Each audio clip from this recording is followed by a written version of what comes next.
Hello students, I welcome you again to our YouTube channel Career Heights.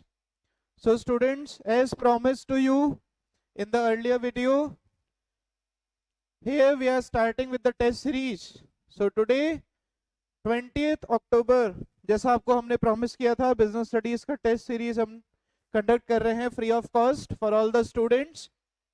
So students, आज Wednesday है, that is 20th of October, और आज आपको हम first test यहाँ पर हम लॉन्च कर रहे हैं बिजनेस स्टडीज का, that is for chapter number 1, nature and significance of management. Okay students, तो आप लोगों को, आप डिस्क्रिप्शन बॉक्स में जाएंगे आप लोग, और आपको पेपर वहां डाउनलोड करने का ऑप्शन है.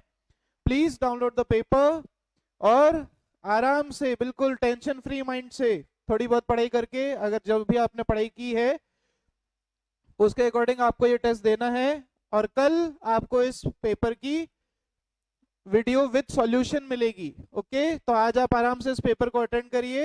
And now we will meet tomorrow, that is on 21st of October, और उस दिन मैं आपको इस पूरे पेपर का सॉल्यूशन करवाऊंगा यहाँ पर. Okay students, thank you so much.